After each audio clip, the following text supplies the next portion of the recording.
Okay, so a little video here on how to get nuts out of the black walnut. There's many ways you can get it off. Some people claim running over it with a card works. It's just a lot of extra work because you don't get them all the way off.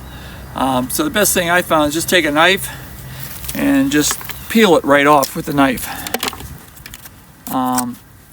Try to get to the nut if you can. You don't have to get all of it off, but you want to get the heavy part off. And just like that, you're done. Do not put that in your compost.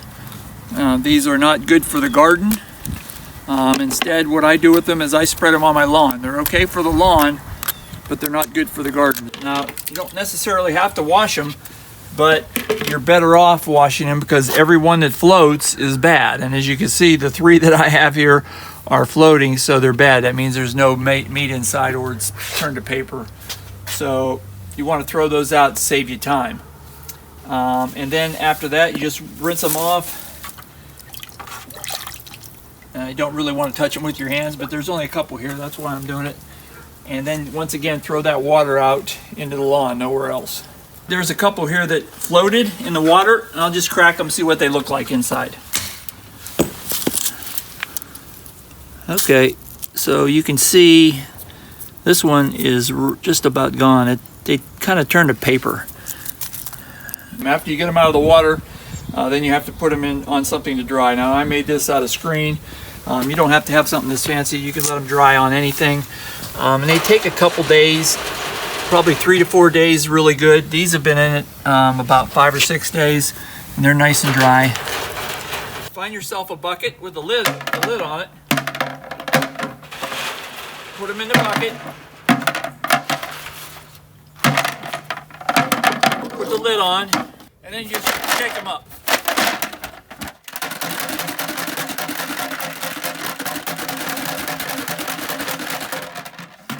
And when you're done, all the shafts will come off, and your walnuts will be pretty clean. See the brown stuff on the edge. There's not much here. I've already cleaned these pretty good before, and then they're dried up. They're ready to store. So then you want to put them in something like a old potato sack or something like that, some netted sack.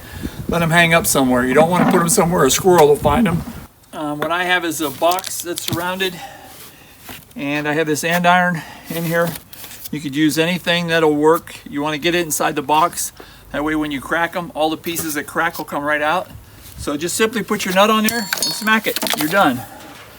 Another nut, smack it. You're done. You don't want to hit them so hard that you smash them. You just want to crack it. That's it. Just crack it. It don't take much. And I got this shoe box here that I'm going to transfer it in. Now you got more cracking to do. So I have these pliers that are really good. A lot of your meats are already ready to eat or be stored. You throw them out and get your meats out of there. So you want to get a good pair of side shears and you chisel away at it. I mean, if you once you get good at it, cutting them is pretty easy. Getting to learn where to cut the right spot. And it cracked pretty easy. It come apart. This one's a little bit papery yet. But you do some snipping. If you were to go buy a expensive cracker, you'd still have to do this. They don't crack them all the way. So better off just to do it by hand. It doesn't matter if it's done. So once I get these all cracked up and open, then I separate them and you're done.